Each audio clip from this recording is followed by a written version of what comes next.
ओम नमो भगवते वासुदेवाय।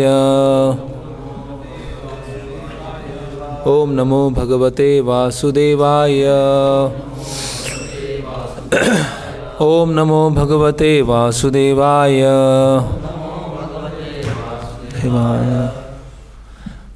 तो हम पढ़ रहे हैं श्रीमद् भागवतम स्कंद 4 अध्याय 24 शिव जी द्वारा की गई स्तुति का गान। श्लोक क्रमांक 78।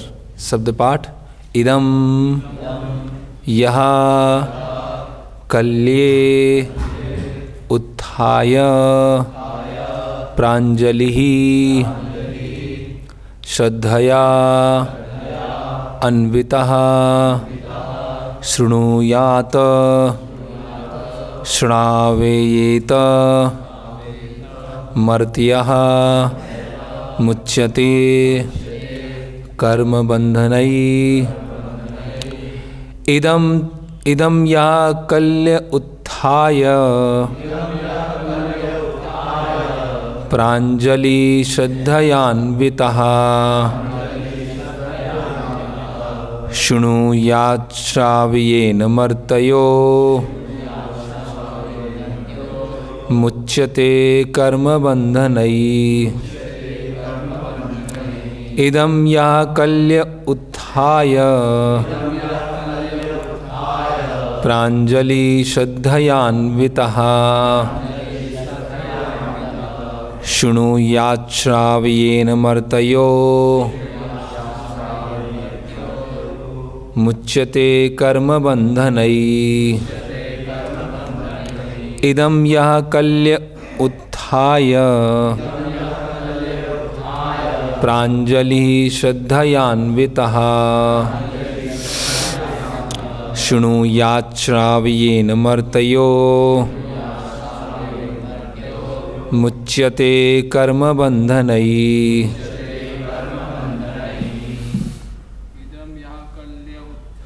शब्दार्थ। इदम यह स्तुति, यह जो भक्त कल्ये प्रातःकाल उत्थाय उठकर प्राञ्जलि हाथ जोड़कर श्रद्धया श्रद्धापूर्वक अन्वितः लीन रहकर शृणुयात स्वयं जपता तथा सुनता है श्रावयेत तथा सुनाता है मर्त्यः ऐसा मनुष्य मुच्यते मुक्त हो जाता है कर्म बंधनै सकाम कर्मों से उत्पन्न सभी प्रकार के कर्म बंधनों से। अनुवाद एवं तात्पर्य। कृष्ण कृपा मूर्ति अभय चरणारविंद भक्ति वेदांत स्वामी श्रील प्रभुपाद जी के द्वारा अनुवाद। जो भक्त प्रातःकाल उठकर हाथ जोड़कर शिवजी द्वारा गाई गई इस स्तुति का जप करता है और अन्यों को सुनाता है, वह निश्चय ही समस्त कर्म बंधनों से मुक्त हो जाता है। तात्पर्य। मुक्ति का अर्थ है सकाम कर्मों के फल से मुक्त होना, जैसा कि श्रीमद् भागवतम 2:10-6 में आया है। मुक्ति हित्वा अन्यथा रूपम। मुक्ति का अर्थ है अन्य सभी कार्यों का परित्याग और अपनी स्वाभाविक स्थिति में स्थिर हो जाना, स्वरूपेण व्यवस्थिति। इस बद्ध अवस्था में हम एक के बाद दूसरे सकाम कर्म में उलझे रहते हैं। कर्म बंधन का अर्थ है सकाम कर्म का बंधन। जब तक मनुष्य का मन सकाम कर्मों में लगा रहता है तब तक उसे सुखी रहने की योजनाएं बनानी पड़ती हैं, किंतु भक्ति योग सर्वथा भिन्न है। इसमें तो परम सत्य के आदेशानुसार कार्य करना होता है। जब हम किसी परम सत्ता के निर्देशानुसार कर्म करते हैं तो हम कर्म फलों से नहीं बनते।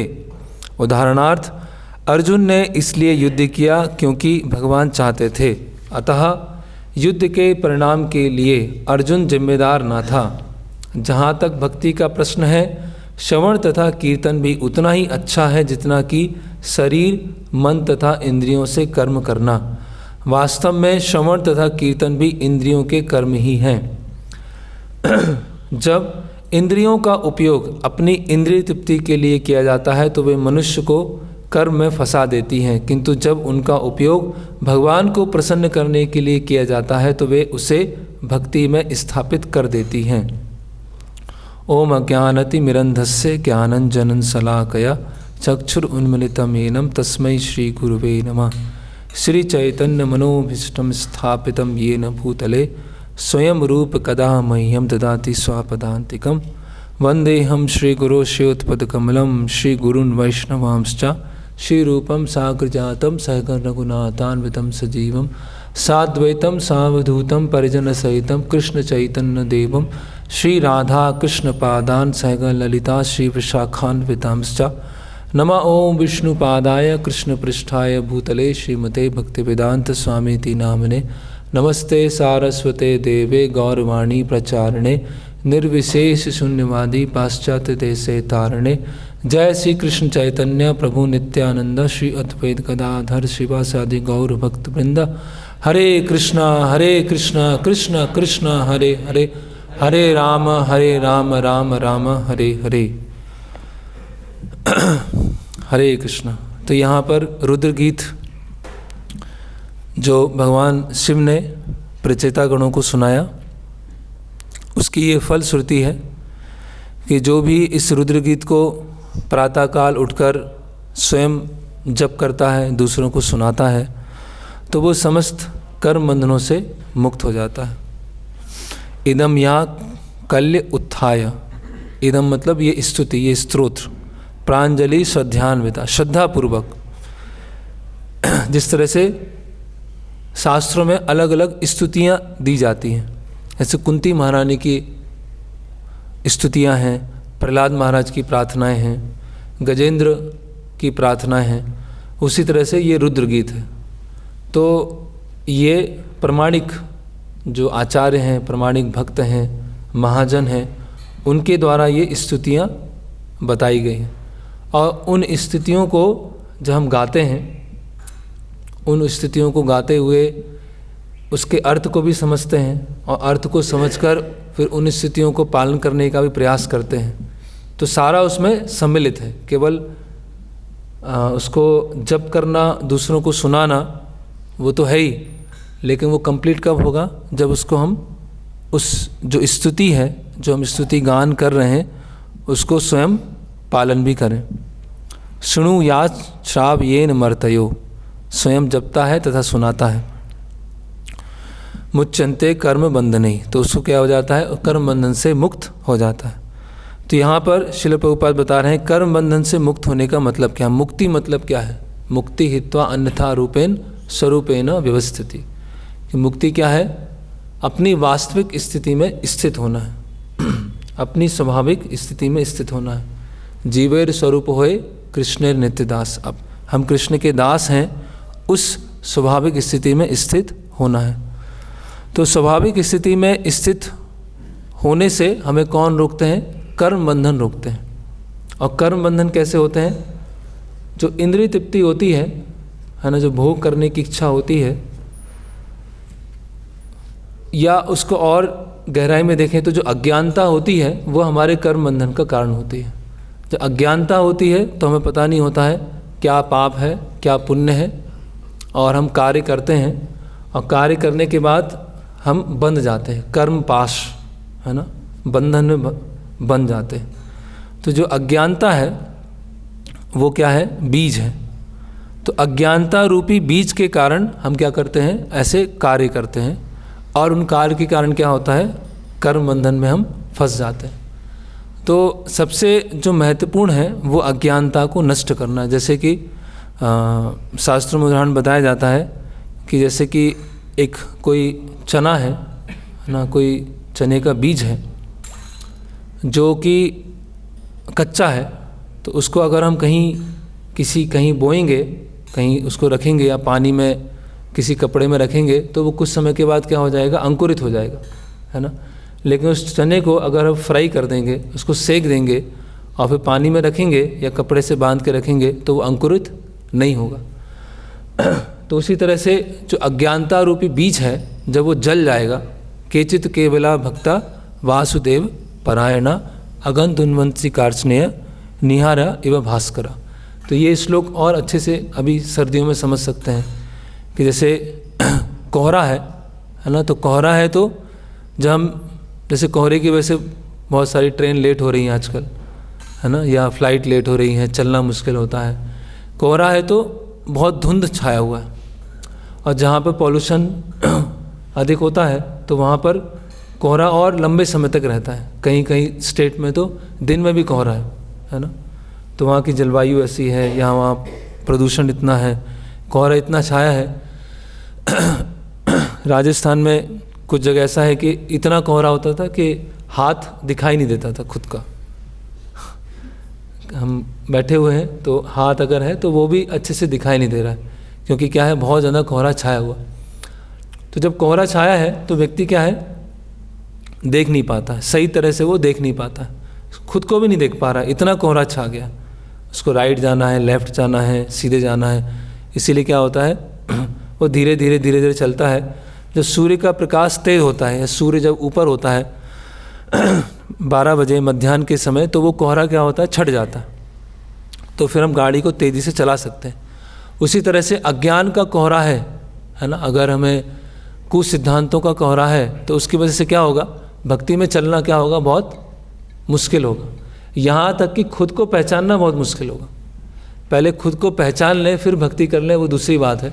खुद को पहचानना, खुद के अनर्थों को समझ पाना, वो ही बहुत मुश्किल होगा, क्योंकि अज्ञानता का कोहरा बहुत छाया हुआ है। तो ये जो अज्ञानता है वो हमें क्या कराती है, इंद्रिय तृप्ति कराती है, इंद्रिय भोग कराती है ना। मतेर्न कृष्ण परतो सतोवा मिथो विपत्ते गृह वृतानाम अदांत गोभिर विशिताम तमिश्रम पुनः पुनः चर्वित चर्वणानाम। तो मतिर्न कृष्ण परतो सतोवा मिथो विपत्ते गृह वृतानाम अदांत गोभिर। तो अदांत गोभिर मतलब जिसकी सेंसेस कंट्रोल नहीं है, इसको बोलते हैं अदांत गोभिर। तो जिसकी इंद्रियां जो हैं अपने वश में नहीं है, जो इंद्रियों के वश में है वो क्या करता है, पुनः चर्वित चर्वणानम, जो चबाए हुए को चबाता है। तो अज्ञानता है, अज्ञानता के कारण भोग करने की इच्छा है, भोग करने के कारण उसकी इंद्रियां कंट्रोल में नहीं है, और इंद्रिय कंट्रोल ना होने के कारण वो इंद्रिय तृप्ति कर रहा है। और इंद्रिय तृप्ति की प्रकृति क्या है, पुनः चर्वित चर्वणानम, चबे हुए को चबा रहा है। तो इसीलिए हमें अपनी जो वास्तविक स्थिति है उसको समझने का प्रयास करना चाहिए। जैसे कि एक आचार्य श्रीधर स्वामी अपनी एक भागवतम की टीका में लिखते हैं कि किसी का भक्ति में शुरुआत कब होती है, जब वो अपनी अनर्थों को पहचानना चालू करता है, वहाँ से उसकी भक्ति की शुरुआत होती है। साधु संग से तो प्रारंभ होता ही है, या पुस्तक पढ़ने से तो होता ही है, कीर्तन में आने से होता ही है, या प्रसाद लेने से होता ही है। लेकिन सबसे पहले जो भक्ति में शुरुआत होती है, प्रारंभ होता है, वो किससे होता है, खुद के अनर्थों को पहचानने से।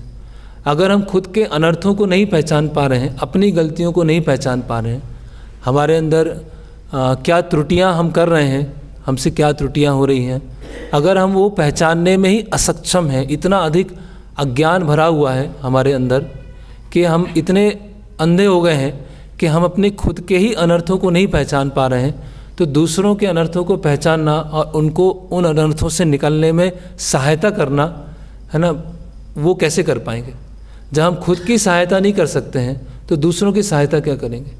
तो दूसरों की सहायता या दूसरों को जो प्रचार करते हैं, तो उससे पहले खुद को प्रचार होना चाहिए, खुद की सहायता होना चाहिए। अगर हम दूसरों को तो बड़ा बड़ा प्रवचन दे रहे हैं और दूसरों को तो बता रहे हैं, लेकिन खुद का हम अपना हेल्प नहीं कर रहे हैं, खुद के हम अनर्थों को नहीं पहचान पा रहे हैं, तो इसका मतलब क्या है, हम प्रचार भी अच्छे से नहीं कर पाएंगे। इसीलिए जैसे कि प्रभुपाद जी ने कहा है कि इस्कॉन में हम ब्राह्मण संस्कृति लाना चाहते हैं, ब्राह्मणिकल कल्चर लाना चाहते हैं, है ना। तो जैसे कि ब्राह्मण के गुण बताए गए हैं, समा दमा तपा शौचम शांतिम आर्जवम एवचा ज्ञान विज्ञान आस्तिक्यम ब्रह्म कर्म स्वभावजा। तो ये ब्राह्मणों के गुण हैं, है ना। तो ब्राह्मणों के ब्राह्मण मतलब ब्रह्मचरिति इति ब्राह्मण। ब्रह्मचरिति इति ब्राह्मण मतलब जो ब्रह्म में स्थित है। ब्रह्म में स्थित है मतलब ब्रह्म में नहीं है, वो ब्रह्म में। ब्रह्म मतलब नित्यता में स्थित है, जो नित्य चीज़ों में स्थित है, वो सारे चीज़ों को नित्यता के दृष्टिकोण से देखता है ना। विजन ऑफ इटर्निटी, प्रभुपाद अपने भगवद गीता के तात्पर्य में लिखते हैं विजन ऑफ इटर्निटी, जो सत्य परायण है और जो सनातन दृष्टिकोण से हर चीज़ों को देखता है और उसमें वो स्थित होता है, उसको बोलते हैं ब्राह्मण। कहने का मतलब क्या है, एक होता है श्रेयस और एक होता है प्रेयस। तो जो ब्राह्मण है वो वास्तव में श्रेयस को समझता है ना। लंबे समय में ये अंततः आत्मा के लिए क्या फ़ायदेमंद होने वाला है, क्या हितकारी होने वाला है, उसके बारे में सोचता है। तो ब्राह्मण का एक बहुत महत्वपूर्ण लक्षण होता है, समाज में कई तरह के लीडर होते हैं, है ना। जैसे माता पिता हैं, वो एक लीडर हैं, ब्राह्मण हैं वो लीडर हैं, राजा है वो लीडर है, पति है वो लीडर है। तो ऐसे समाज में अलग अलग तरह के नेतागण होते हैं। तो जो ब्राह्मण हैं, जो ब्राह्मण संस्कृति को विकसित करने का प्रयास कर रहे हैं या ब्राह्मण संस्कृति में स्वयं स्थित हैं, तो उनके अंदर ये गुण होना चाहिए। तो एक गुण क्या है, आर्जवम। आर्जवम मतलब ऑनेस्टी या सत्यपरायणता, ट्रूथफुलनेस। तो ये गुण क्या है, बहुत ज़रूरी है। और इसका उल्टा क्या है, ऑनेस्टी या सत्यपरायण का उल्टा क्या है, डिसीटफुलनेस या डुप्लिसिटी, द्वैत व्यवहार। या डुप्लिसिटी को और कैसे बोलेंगे,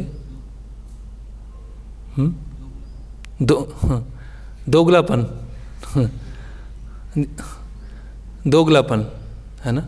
और ऑनेस्टी और सत्यपरायणता मतलब स्ट्रेट फॉरवर्डनेस, सत्यपरायणता।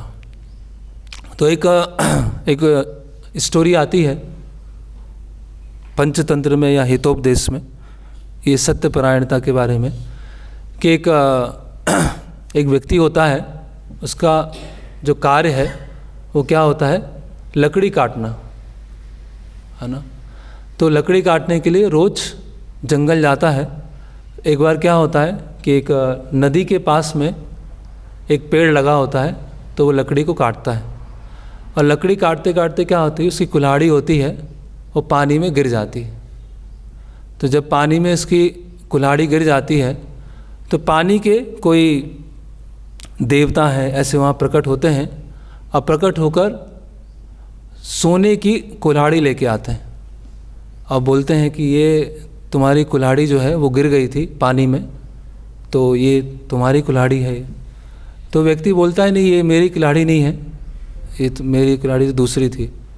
तो फिर वो जो देवता होते हैं वो अंदर चले आते हैं पानी में, और फिर वो चांदी की कुल्हाड़ी लेके आते हैं। तो बोलते हैं ये तुम्हारी कुल्हाड़ी है। बोले नहीं, ये मेरी तो कोई दूसरी कुल्हाड़ी थी। अच्छा ऐसा है। तो फिर वो नीचे जाते हैं और कुछ समय के बाद लोहे की कुल्हाड़ी लेके आते हैं और बोलते हैं कि ये तुम्हारी कुल्हाड़ी है। बोले हाँ, यही मेरी कुल्हाड़ी है। तो जो देवता होते हैं इतने प्रसन्न हो जाते हैं उसकी सत्यपरायणता से, ईमानदारी से, कि मैं सोने की कुल्हाड़ी लेके आया, चांदी के लेके आया, लेकिन तुमने वो स्वीकार नहीं किया, जो तुम्हारा था वही लिया। तो मैं तुम्हें दोनों कुल्हाड़ी देता हूँ, तीनों देता हूँ, सोने की भी ले जाओ, चांदी की भी ले जाओ और लोहे की भी ले जाओ। तो व्यक्ति होता है लकड़हारा, वो वापस आता है, तो ये बात उसके पड़ोसी को पता चल जाती है कि ऐसे सोने, चांदी और लोहे की कुल्हाड़ी तीनों मिल गया। हाँ, तो दूसरा लकड़हारा पहुंच जाता है उसी नदी के पास में, और कुल्हाड़ी से काटते काटते काटते क्या होता है, वो जानबूझ के कुल्हाड़ी फेंक देता है उसमें।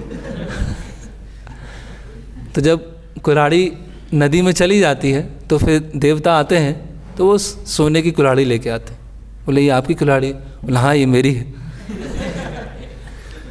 तो फिर दूसरे आते हैं, बोलते चांदी की कुल्हाड़ी लेके आते हैं कि ये तुम्हारी? हाँ, ये भी मेरी है। फिर लोहे की लेके आते हैं, बोलते हाँ, यही मेरी है। तो बोलते तुम्हें कोई भी नहीं मिलेगा, तुम्हें कुछ नहीं मिलेगा, है ना। तो इसको बोलते हैं सत्यपरायणता, कि जो ऑनेस्ट ईमानदार व्यक्ति होता है वो इजी चीज़ों में नहीं जाता है, वो सिद्धांतों पर टिका होता है ना। जैसे और दूसरा जो व्यक्ति है वो क्या सोच रहा है, आसान होगा, है ना, सोने का मिल जाएगा, चांदी का मिल जाएगा, बढ़िया अच्छा हो जाएगा। लेकिन जो पहला व्यक्ति है वो क्या है, सत्यपरायण है, वो ईमानदार है।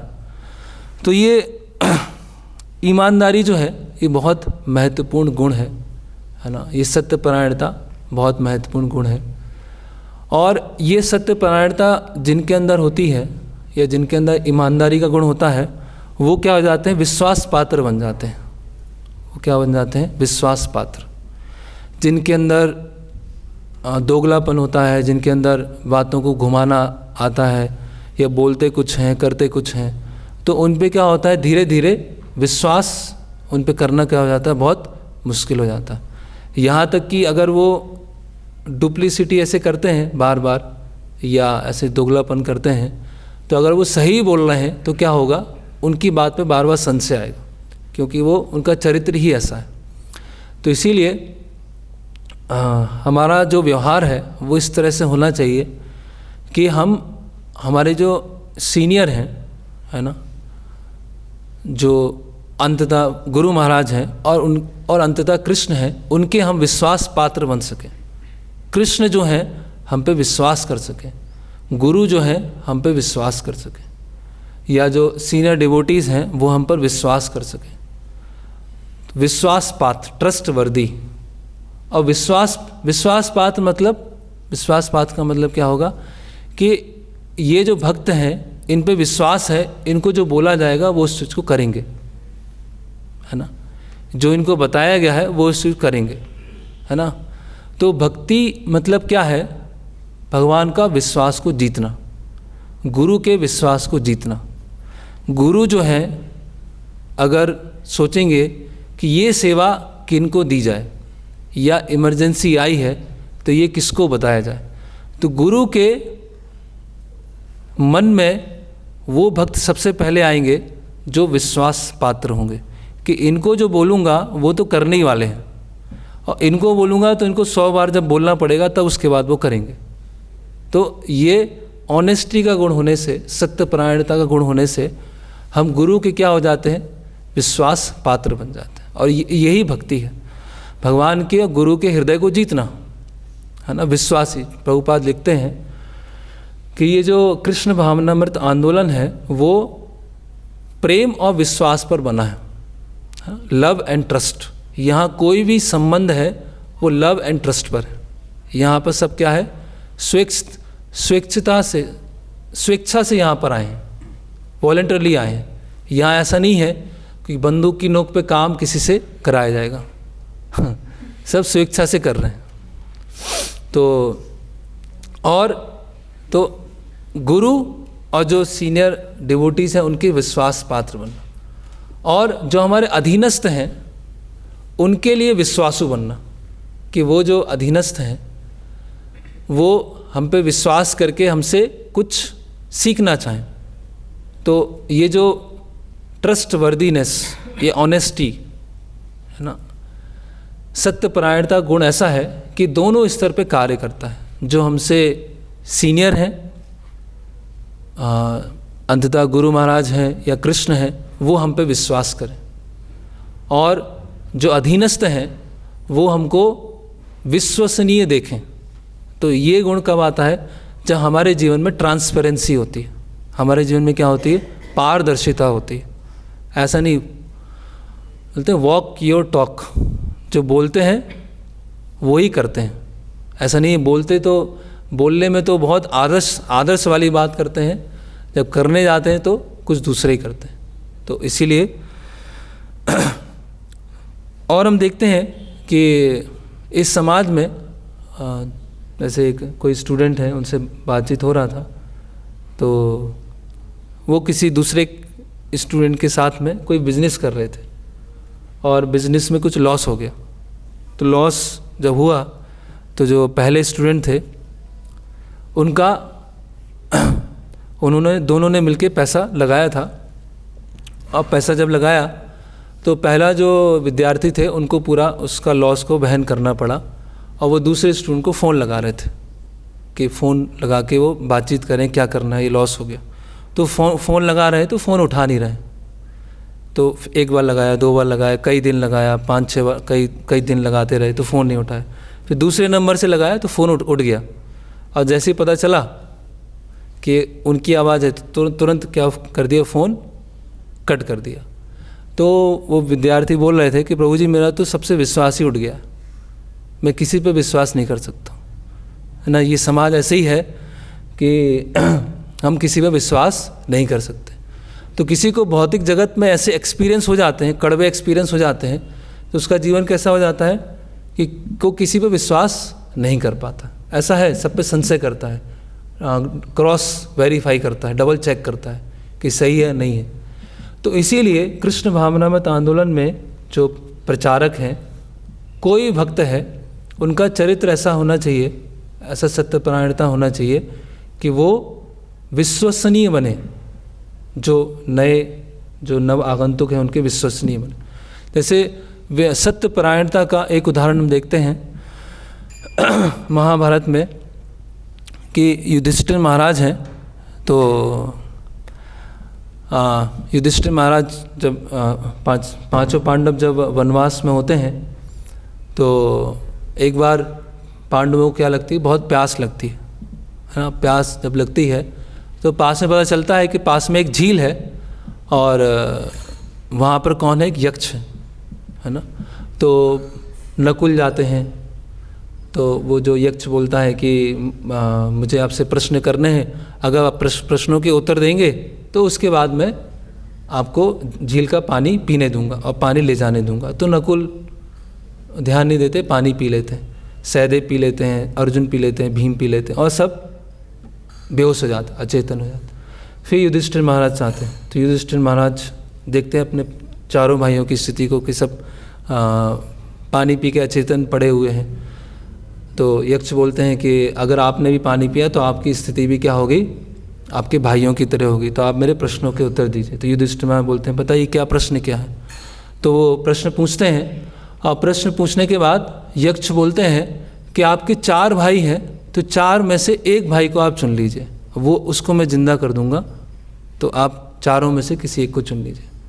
तो अभी देखा जाए तो भीम है, भीम जैसे कोई योद्धा नहीं है ना, और अर्जुन जैसे कोई धनुर्धर नहीं है, कला कौशल में कोई ऐसा नहीं है। तो कोई अगर मटेरियल कैलकुलेशन लगाए कि भीम को चुना जाए, अर्जुन को चुना जाए, ये मेरा साथ देंगे, है ना। तो युधिष्ठिर महाराज बोलते हैं कि नकुल को आप जिंदा कर दीजिए, है ना। तो यक्ष बोलते हैं कि नकुल को क्यों करना है ना। आप भीम को बोल सकते थे, है ना, अर्जुन को बोल सकते थे, है ना, वो आपकी अधिक सहायता करेंगे। तो युधिष्ठिर महाराज बोलते हैं कि देखिए हमारी क्या है, 2 माता हैं, कुंती हैं और एक माद्री है। तो दोनों माता में क्या होना चाहिए, समता होना चाहिए, बराबर होना चाहिए। तो एक माता का एक पुत्र रहना चाहिए।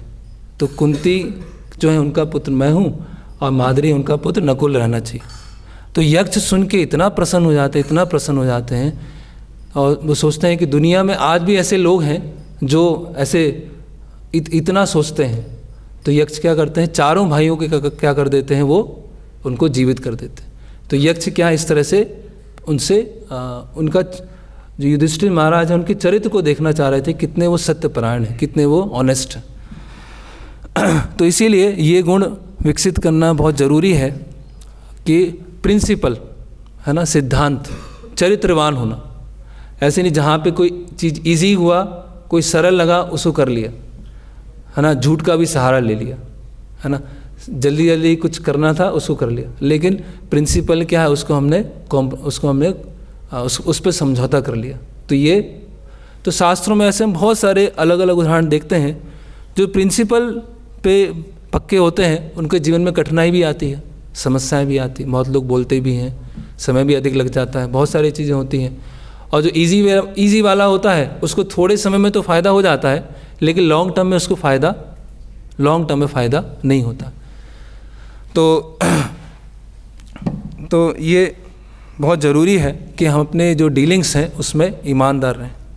तो खासकर जहाँ पर लक्ष्मी है उसका डीलिंग होता है या लोगों से डीलिंग होता है, या जहाँ हमें फिसल जाने की प्रवृत्ति होती है, वहाँ पर हमें क्या होना चाहिए, बहुत ही प्रिंसिपल बेस्ड हमारा जीवन होना चाहिए, है ना।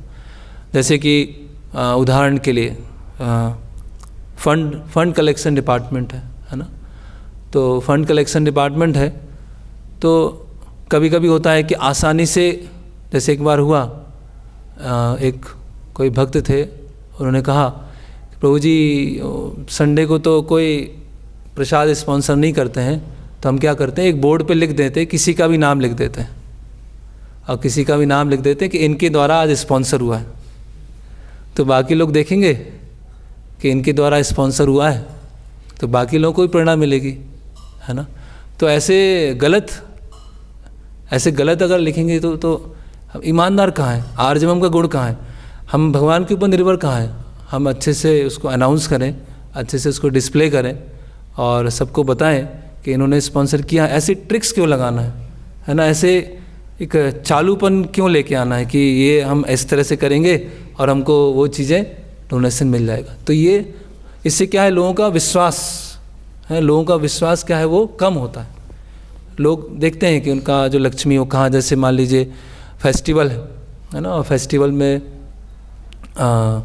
एक मंदिर का इंसिडेंट एक भक्त हैं वो बता रहे थे कि फेस्टिवल है, फेस्टिवल में ड्रेस स्पॉन्सर करना है, कि राधा कृष्ण का ड्रेस है वो स्पॉन्सर करना है। तो वो जो डोनेशन कलेक्शन वाले थे उन्होंने 5 लोगों से स्पॉन्सर करा लिया, एक ही ड्रेस को 5 लोगों से स्पॉन्सर करा लिया। अभी फेस्टिवल आया तो वो जो डोनर थे वो आते हैं और बोलते हैं कि कितना अच्छा ड्रेस, अपने फैमिली को लेके आते हैं और बोलते हैं कि ये हमने स्पॉन्सर किया है, भगवान कितने अच्छे लग रहे हैं। फिर दूसरा फैमिली आता है, दूसरा परिवार आता है, बोले आपने स्पॉन्सर किया है, पैसा तो मैंने दिया है, आपने कैसे, मैंने स्पॉन्सर तो मैंने किया है।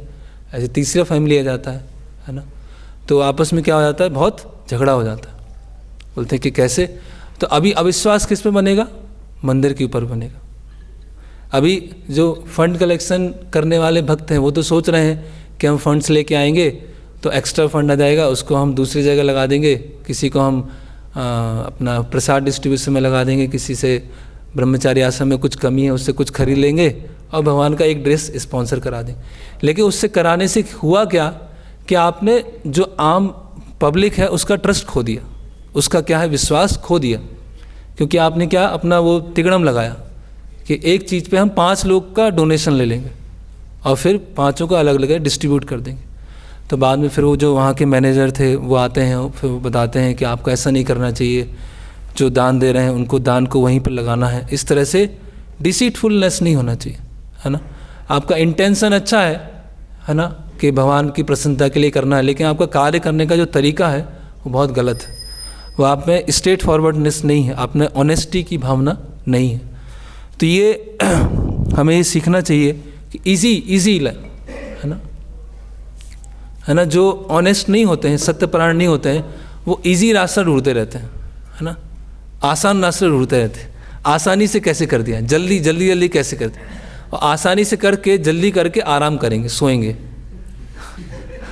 ये नहीं है कि उसमें थोड़ा सा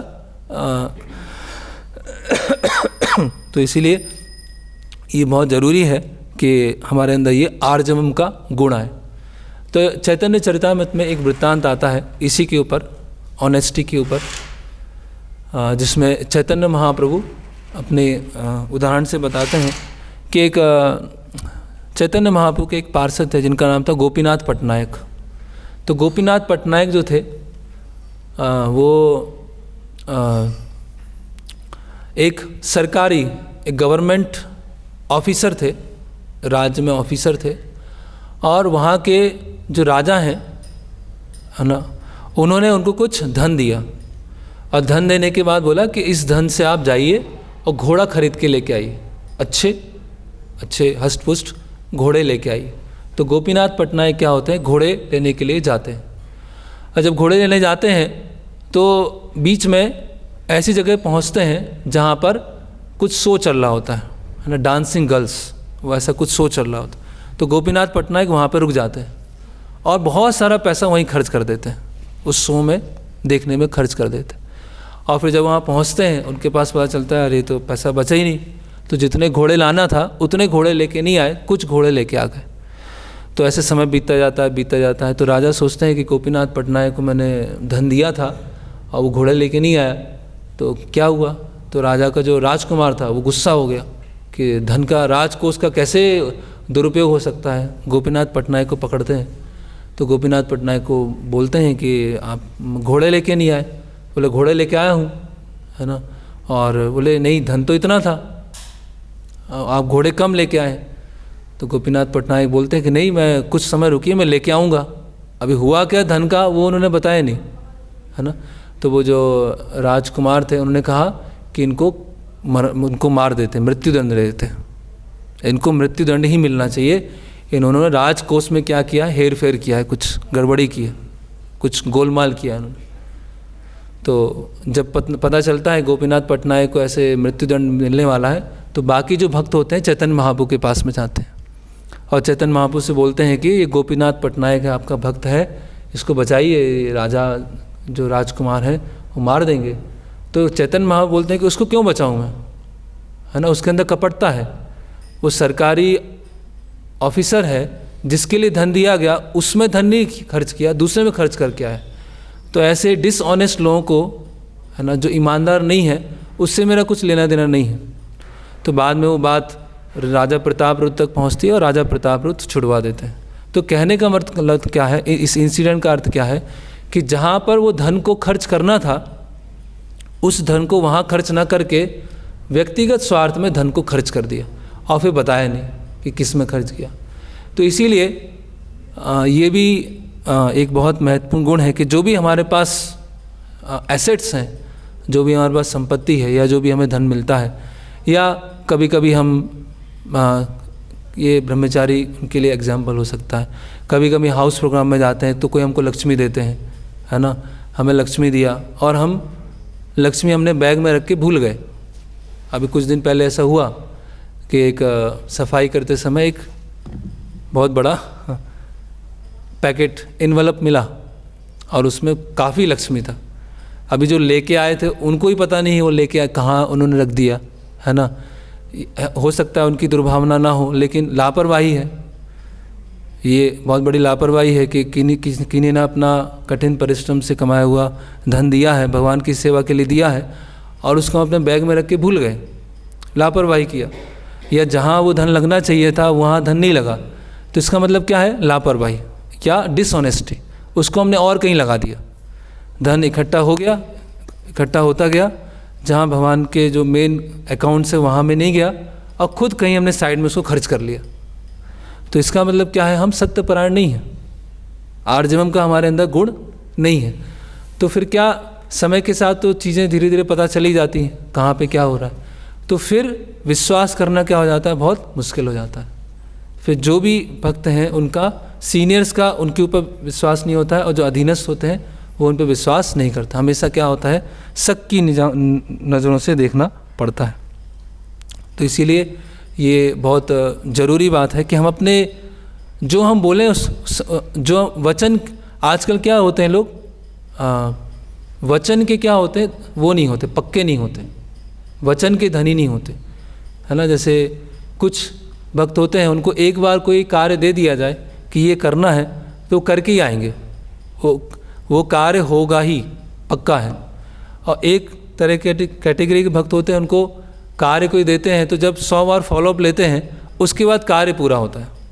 जैसे वो स्विच होता है ना, स्विच दबाया तो ट्यूबलाइट ऑन हो गया, फिर छोड़ दिया ट्यूबलाइट ऑफ हो गया, फिर स्विच दबाया ट्यूबलाइट ऑन हो गया, फिर छोड़ दिया ट्यूबलाइट ऑफ हो गया। तो जब तक पूछते नहीं रहेंगे तब तक कार्य होगा ही नहीं, बार बार बार बार।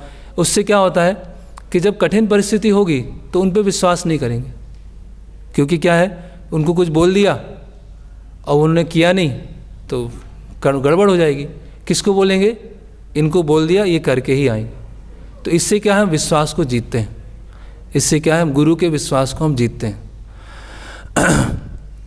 तो ऐसे शास्त्रों में कई उदाहरण है जिसके माध्यम से हम समझते हैं कि ये डुप्लिसिटी, डिसऑनेस्टी का गुण नहीं होना चाहिए। उसकी वजह से क्या होगा, अगर भक्त हम पे विश्वास नहीं करेंगे तो जो गुरु हैं वो भी विश्वास नहीं करेंगे, गुरु विश्वास नहीं करेंगे तो कृष्ण भी विश्वास नहीं करेंगे, कृष्ण विश्वास नहीं करेंगे तो कृष्ण क्यों हमें अपने धाम में वापस बुलाएंगे, क्यों हमें अपने जो पार्षद हैं उनके बीच में रखेंगे।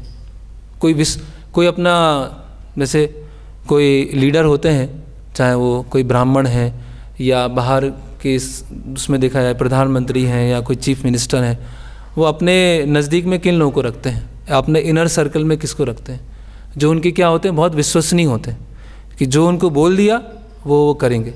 उनका वो और जो विश्वासु व्यक्ति हैं वो एक ही नाव में खड़े होते हैं, दोनों साथ में होते हैं, है ना। ऐसा नहीं कि वो जो सेवा देने वाले हैं वो एक नाव में और सेवा लेने वाले दूसरी नाव में, वो अपने हिसाब से कर रहे हैं। इनको सेवा दिया गया, एक जिम्मेदारी दिया गया कि आपको ये करना है, आपको ये सेवा करना है, या आपको ये पुस्तक वितरण में इस तरह से करना है, या आपको फेस्टिवल में इस तरह से सेवा करना है, और वो अपने तरीके से किए जा रहे हैं। वो पुस्तक वितरण करने अपने हिसाब से चले गए, है ना। वो फेस्टिवल में जिम्मेदारी दिया, जिम्मेदारी कर ही रहे, कुछ दूसरे ही कार्य कर रहे हैं। तो अगर ऐसा करेंगे तो क्या होगा, वो हम विश्वास नहीं जीत पाएंगे, और विश्वास नहीं जीत पाएंगे तो ठीक है, जितना विश्वास है ये था माम प्रपद्यन्ते ताम सतैव, तो उतना ही फिर रेसिप्रोकेशन होगा। तो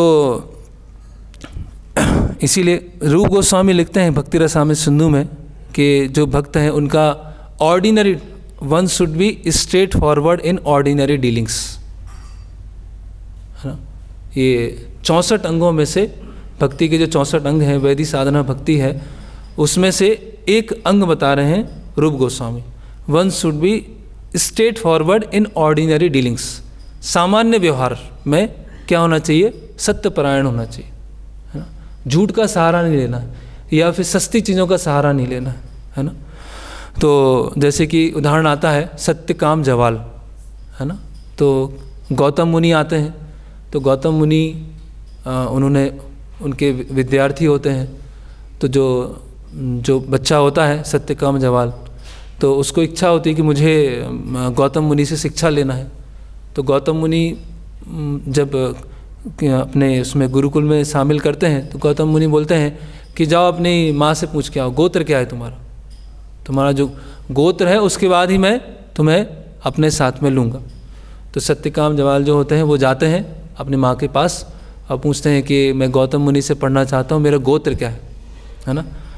तो जो उनकी माँ होती हैं तो बताती हैं कि मेरा जीवन ऐसा रहा है और अलग अलग पुरुषों के साथ मेरा संग हुआ है, तो मुझे पता नहीं कि तुम्हारे पिता कौन है, तुम्हारा गोत्र क्या है, यही सच्चाई है। तो सत्यकाम जवाल जो होते हैं गौतम मुनि के पास में जाते हैं, वो बोलते हैं कि मेरी माँ ने ऐसा बताया है, मेरे पिता कौन है पता नहीं है, तो मेरा गोत्र ही पता नहीं है, तो ये है। तो गौतम मुनि क्या बोलते, तुम हो पक्के सच्चे ब्राह्मण, तुम हो सही ब्राह्मण, है ना। कि ये सुनने के बावजूद भी तुम उसको छुपा सकते थे या तुम और कुछ बोल सकते थे, है ना, बात को पलट के भी कुछ बोल सकते थे, लेकिन तुमने क्या किया, जो सत्य था वो ही तुमने बोला, इसीलिए तुम क्या हो सत्यकाम जवाल। और बाद में उनके नाम पे एक उपनिषद भी हुआ, जवाल उपनिषद, है ना। तो हम समझ सकते हैं कि ये सत्यपरायणता जो है, ऑनेस्टी है, कितना महत्वपूर्ण गुण है। तो महाभारत में एक इंसिडेंट आता है जिससे हम समझ सकते हैं, और ये इंसिडेंट बहुत सर्वविदित है, सबको पता है, लेकिन उससे हम समझ सकते हैं कि एक सत्यपरायण व्यक्ति की क्या स्थिति होती। तो जब कुरुक्षेत्र का युद्ध होने वाला था, तो कुरुक्षेत्र के युद्ध होने से पहले जो अर्जुन और दुर्योधन दोनों मदद मांगने जाते हैं भगवान कृष्ण के पास, है ना, द्वारिका जाते हैं। तो जो कृष्ण उस समय विश्राम कर रहे होते हैं, तो जो दुर्योधन होते हैं वो क्या करते हैं, पहले पहुंच जाते हैं, और पहले पहुंच के कहाँ बैठे होते हैं, भगवान कृष्ण के सिर के पास में बैठे होते हैं, वहाँ बैठे होते हैं। और जो अर्जुन है वो बाद में पहुँचते हैं, और अर्जुन क्या होते हैं, भगवान की चरणों के पास में वहाँ बैठे होते हैं। तो भगवान जब विश्राम करके उठते हैं तो सबसे पहले अर्जुन को देखते हैं, है ना, और बाद में दुर्योधन को देखते हैं। अब ये फैमिली फाइट था, ये कौरव पांडव दोनों भगवान कृष्ण से संबंधित हैं। तो भगवान बोलते हैं कि आप दोनों किस लिए आए हैं, तो बोलते हैं आपसे मदद मांगने आए हैं, है ना। तो कृष्ण बोलते हैं कि पहले तो मैंने अर्जुन को देखा है, तो अर्जुन को पहले चांस दूंगा, है ना, तुम्हें चांस। दुर्योधन बोलता है नहीं, पहले मैं आया था, पहले मुझे चांस मिलना चाहिए, अर्जुन को कैसे मिलेगा। बोले नहीं, देखा तो मैंने अर्जुन को पहले। तो दुर्योधन डर जाता है ना, अंदर ही अंदर सोच रहा है कि मैं सेना लेने आया हूँ, कि नारायणी सेना मांग ली तो बहुत प्रॉब्लम हो जाएगी, है ना। क्योंकि भगवान ने क्या बोला था, ये फैमिली फाइट है, पारिवारिक झगड़ा है, तो इसमें मैं अस्त्र शस्त्र नहीं उठाऊंगा, है ना। तो अभी मदद मांगने आए हैं, तो जो चरित्रहीन व्यक्ति है ना, वो क्या सोचता है कि भगवान की शरण लेने के अलावा बाकी सब कर लेंगे, बाकी सब इकट्ठा कर लेंगे तो उससे मुझे सुरक्षा मिल जाएगी, बहुत रिसोर्सेस होंगे, बहुत सारे जान पहचान के लोग होंगे मेरे साथ में, या बहुत धन होगा, बहुत संसाधन होगा, वो अगर जुटा लिया तो युद्ध तो जीत ही जाऊँगा, है ना। और कृष्ण ये क्या, ये तो अस्त्र शस्त्र भी नहीं उठाएगा, है ना। तो ये कृष्ण, तो इस तरह से दुर्योधन जैसी मानसिकता क्या होती है कि भगवान की शरणागति पे विश्वास नहीं है। वास्तव में इसको बोलते हैं इंटीग्रिटी, जो ऑनेस्टी है, इंटीग्रिटी, इसको क्या है कि भगवान की शरणागति पे विश्वास नहीं। विश्वास किस पे है कि मैं 1000 चीज़ें इकट्ठा कर लूँ और घेरा बना के उसके बीच में बैठ जाऊँ तो क्या होगा, मैं बच जाऊँगा, है ना।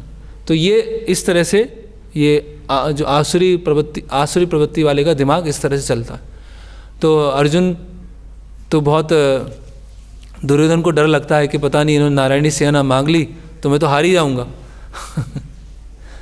तो अर्जुन बोलते हैं कि भगवान मैं आपसे मांगने नहीं आया हूँ, है ना, आपसे कुछ मांगने नहीं आया हूँ, बस आप क्या है, आप हमारे साथ में रहें, जैसे आप हमेशा जीवन भर साथ में रहे हैं वैसे आप हमारे साथ में रहें, आप हमें बताते रहें, सलाह देते रहें, हमारा मार्ग निर्देशन करते रहें, बस वही हमें चाहिए और हमें कुछ नहीं चाहिए।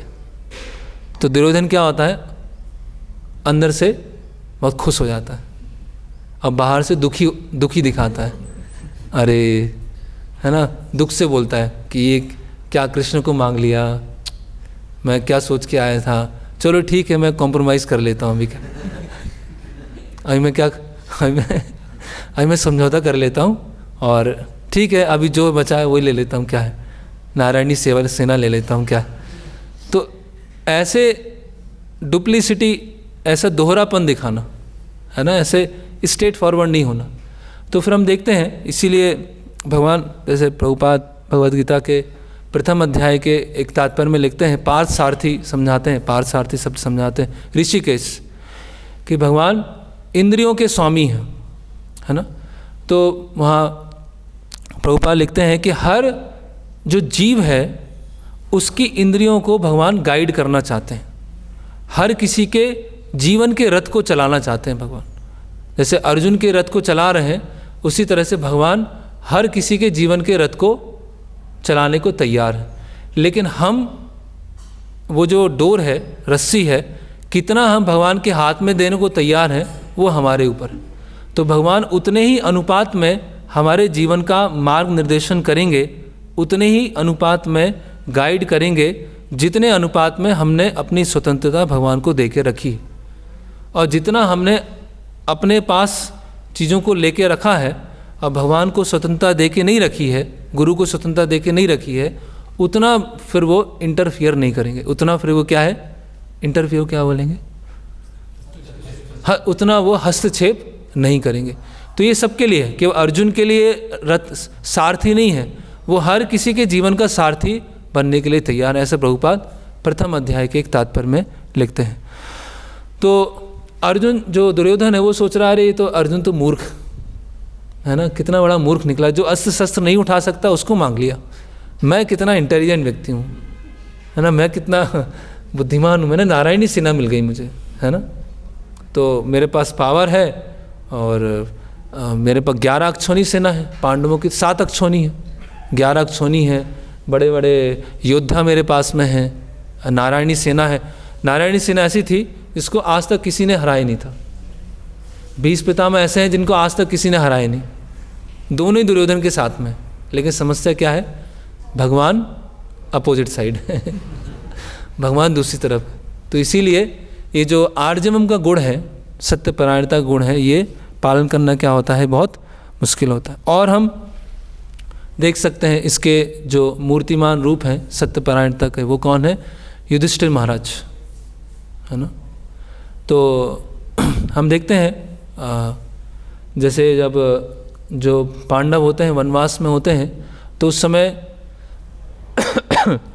कुछ यक्ष आते हैं, और यक्ष क्या करते हैं, दुर्योधन को बंदी बना लेते हैं, है ना। दुर्योधन को बंदी बनाने के बाद बस दुर्योधन को मारने ही वाले होते हैं, मार ही देते, वो मार देते, कोई कुरुक्षेत्र युद्ध नहीं होता, वहीं सब निपटारा हो जाता। तो वहाँ से जब कौरवों के साथ वो यक्ष का युद्ध होता है, दुर्योधन को बांध दिया जाता है, तो एक जो कौरव होते हैं वहाँ से निकल के आते हैं और फिर पांडवों से सहायता मांगते हैं, और पांडवों के पास जाते हैं कि ऐसा ऐसा हुआ है, यो यक्षों ने दुर्योधन को पकड़ लिया है और दुर्योधन को मार देंगे।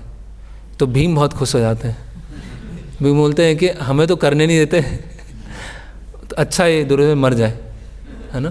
तो युधिष्ठिर महाराज बोलते हैं नहीं, ऐसा नहीं, जब कोई बाहर से आया है तो हम 5 नहीं, हम 105, हमारे अंदर की लड़ाई हो सकता है, वो 5 है, हम 5 हैं, वो 100 हैं, हमारा आपस का झगड़ा है, लेकिन कोई बाहर से आया है तो हम 105, है ना। इसीलिए अर्जुन और भीम तुम जाओ और दुर्योधन को छुड़ा के लेके आओ।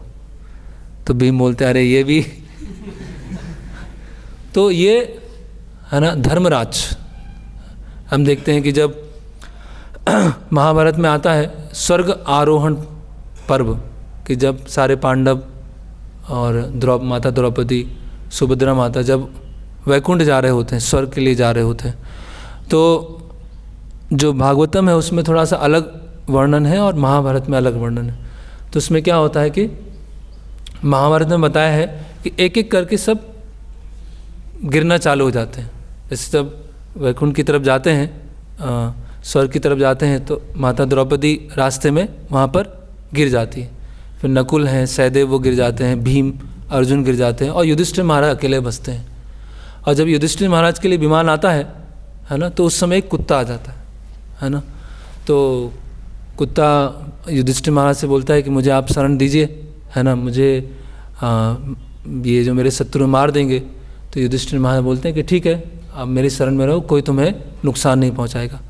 तो जब वहाँ विमान आता है तो उसमें इंद्र होते हैं, तो इंद्र बोलते हैं कि देखिए ये कुत्ता तो नहीं जा सकता है ना, जाएंगे तो आप अकेले जाएंगे, उसको तो आप नहीं ले जा सकते। तो युधिष्ठिर महाराज बोलते तो फिर मैं भी नहीं जाऊँगा, क्योंकि इसने मेरी शरण लिया है, तो शरणागत को मैं ऐसे छोड़ नहीं सकता हूँ, इसीलिए जाएगा तो ये भी जाएगा। तो इंद्र जो हो जाते हैं बहुत प्रसन्न हो जाते हैं। इंद्र बोलते हैं कि मैं आपकी परीक्षा ले रहा था कि आप कितने धर्मपरायण हैं। जो शरणागत है उनकी रक्षा, ऐसा नहीं कि व्यक्तिगत लाभ के लिए जो शरणागत है उसको छोड़ देंगे, है ना, आपने उसको भी अपने रखा, इसीलिए वो भी आपके साथ में जाएगा। ऐसा होता है एक भागवतम में कि जब इंद्र जो हैं, इंद्र और वृत्तासुर का युद्ध चल रहा होता है, तो उस समय बीच में क्या होता है, वृत्तासुर बहुत सारी प्रार्थनाएं करते हैं, भगवान की बहुत स्तुतियाँ करते हैं। तो इंद्र जो होते हैं, अरे बोलते हैं ये तो भक्त हैं, ये तो इतनी अच्छी स्तुति कर रहे हैं, है ना, ये तो भक्त हैं और मैं सकाम कर्मी की तरह व्यवहार कर रहा था। तो सारे देवी देवता जो होते हैं, वहाँ भागवत में वर्णन आता है, जो देवतागण होते हैं वो क्या करते हैं, इंद्र को उकसाते हैं कि मारो मारो इस असुर को, मारो मारो मारो, है ना, ये मरना चाहिए, नहीं तो हमको राज्य कैसे मिलेगा, स्वर्ग कैसे मिलेगा। तो इंद्र क्या होते हैं, देवताओं के कहने से वो वृत्तासुर को मार देते हैं, है ना।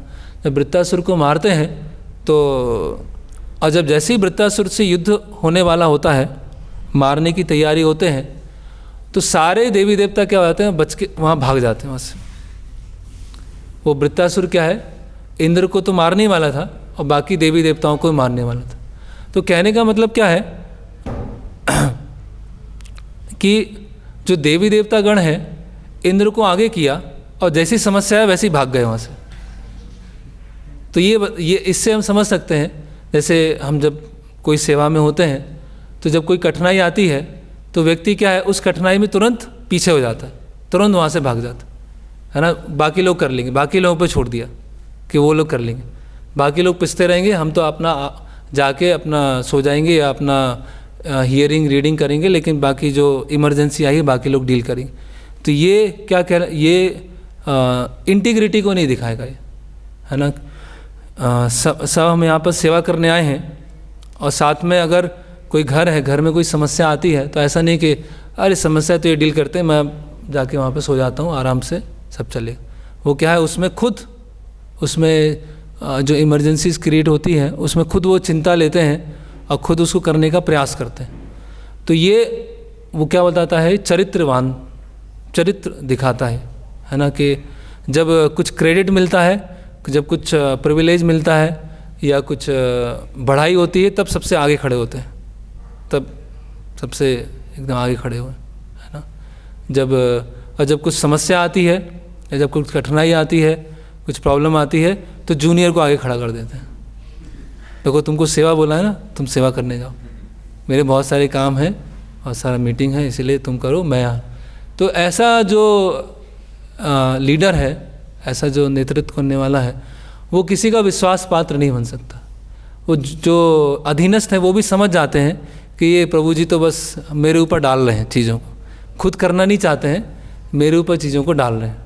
तो धीरे धीरे क्या हो जाता है, बस एज ए रिस्पेक्ट या ऑफिशियली एक संबंध रहता है, लेकिन वो विश्वास पात्र हम नहीं बन पाते। तो ऐसे शास्त्रों में बहुत सारे अलग अलग उदाहरण हैं जिससे हम समझ सकते हैं कि ये कितना महत्वपूर्ण गुण है ना। जैसे ऐसी एक कहीं पे स्टोरी आती है, हितोपदेश या पंचतंत्र में इसी के ऊपर एक वृत्तांत आता है।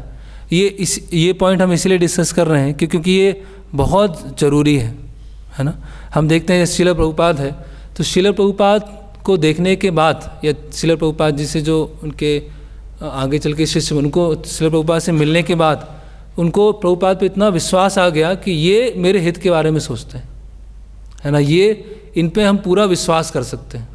ये ऐसा नहीं कि मेरा एक्सप्लॉयटेशन करना चाहते हैं, मेरे से काम निकलवाना चाहते हैं या कठिनाई मुझे आगे कर देंगे, खुद पीछे रहेंगे। ये प्रभुपाद तो ऐसा, जैसे प्रभुपाद ने बाकी अन्य लोगों ने प्रभुपाद पे विश्वास किया, दीक्षा हुआ, अभी इतने बड़े स्तर पर प्रचार कर रहे हैं, तो उसी तरह से वो जो विश्वास को अर्न करना, विश्वास को जीतना, ये बहुत महत्वपूर्ण चीज़ है। तो ऐसा एक छोटा वृत्तांत आता है, हालांकि नैतिक शिक्षा है, लेकिन फिर भी भक्तों की डीलिंग में उसको हम समझ सकते हैं।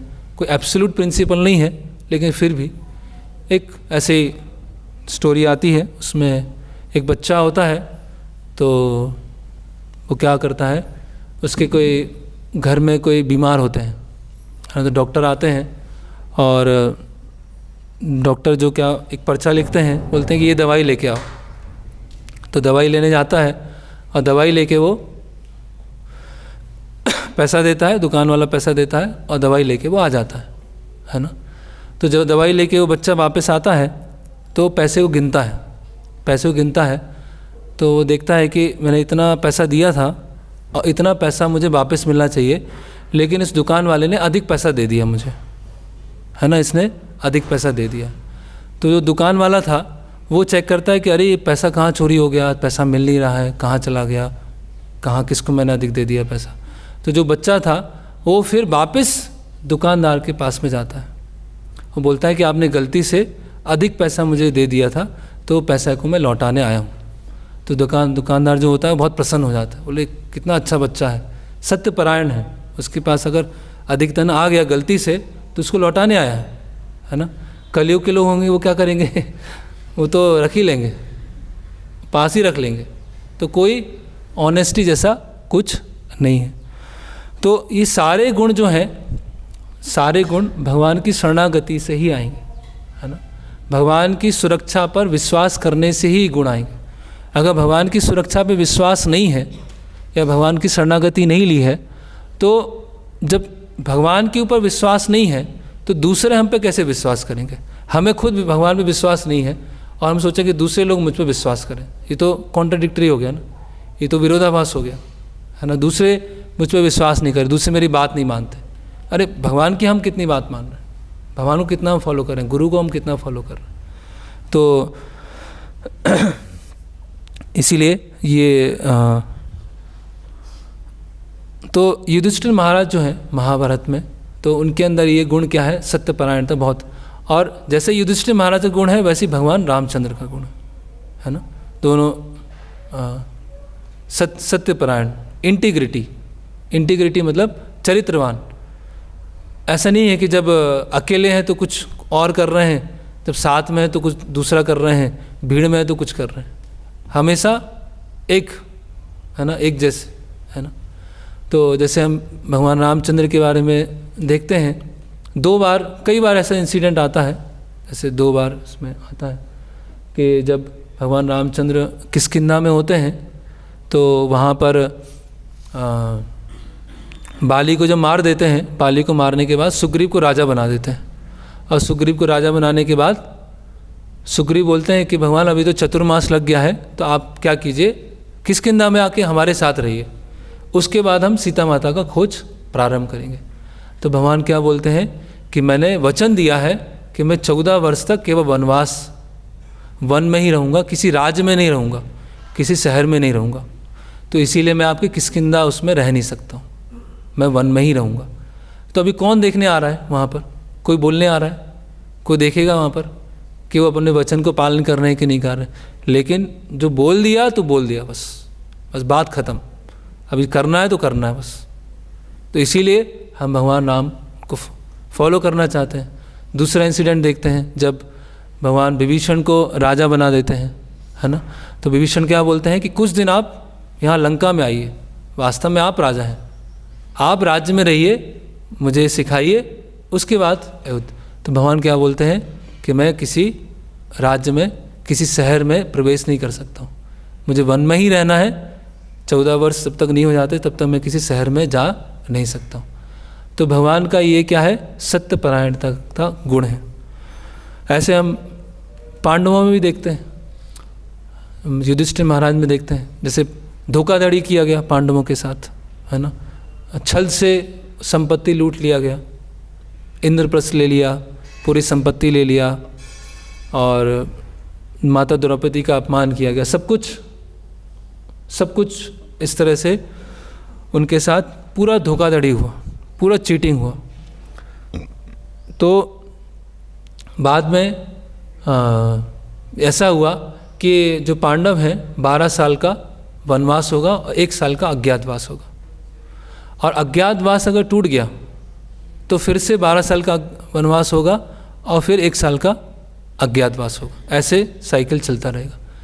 तो ये सब जो बड़े वहाँ पर थे, भीष्म पितामह, विदुर जी, सबके सामने ये निश्चित हुआ और पांडवों ने उसे फॉलो किया, है ना, उसको पालन किया, 12 साल का वनवास पालन किया, 1 साल का अज्ञातवास पालन किया। और वो सब करने के बाद भी दुर्योधन क्या है, डिसीटफुल, नहीं ये तो अज्ञातवास टूट गया आपका, 1 दिन पहले पता चल गया कि पांडव कहाँ छुपे हुए, तो उसके बाद फिर युद्ध हुआ।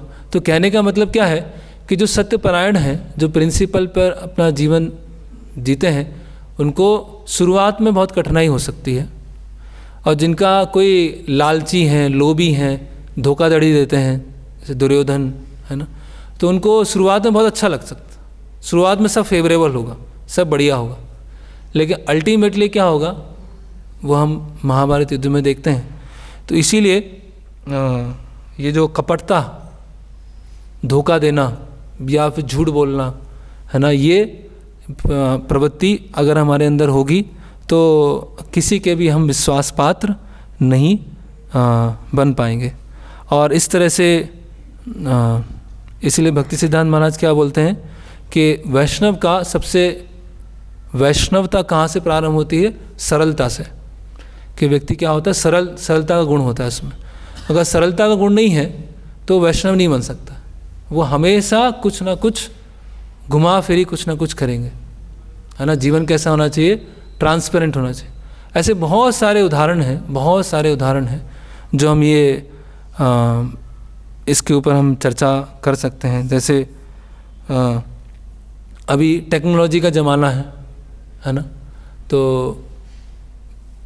कई चाहे वो ब्रह्मचारी हों या बाहर रहने वाले भक्त हों, फ़ोन यूज करते हैं, लैपटॉप यूज करते हैं, है ना, बहुत सारी चीज़ अलग अलग यूज करते हैं।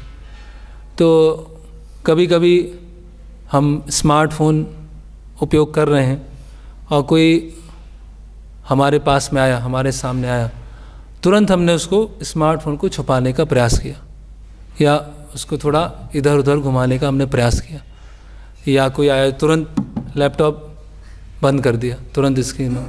तो ये सब चीज़ें क्या करती हैं, हमको विश्वसनीय नहीं बनाती हैं। अगर हम सीनियर हैं तो ठीक है, कोई हमसे क्वेश्चन नहीं करेगा, पूछने नहीं आएगा, लेकिन मन में तो जाएगा कि ये क्या है ऐसा। तो ये ट्रांसपेरेंट जीवन नहीं होने से हम विश्वसनीय नहीं हो सकते, है ना।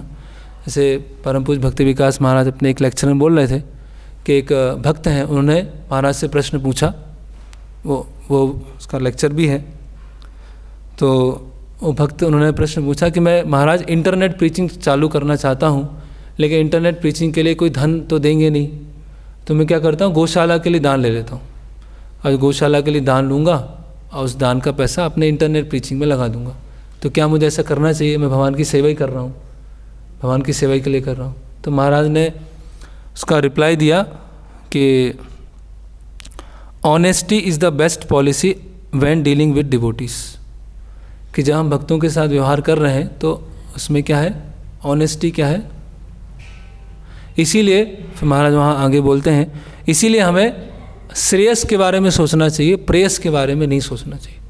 हमारे उसमें क्या होना चाहिए, इंटीग्रिटी होना चाहिए, चरित्र में इंटीग्रिटी होना चाहिए। ऐसा नहीं कि कुछ कर दिया, कुछ बोल दिया, कुछ कर दिया, कुछ हमारे उसूल है ही नहीं। जैसे इसके लिए एक स्टोरी है, भक्ति सिद्धांत महाराज स्टोरी बोलते हैं कि एक कैसे व्यक्ति में कोई इंटीग्रिटी नहीं होती, कोई प्रिंसिपल नहीं होते, जहाँ जो बोलेगा उसकी हाँ में हाँ, जहाँ जैसा अपने आप को कैसे भी कर लेगा।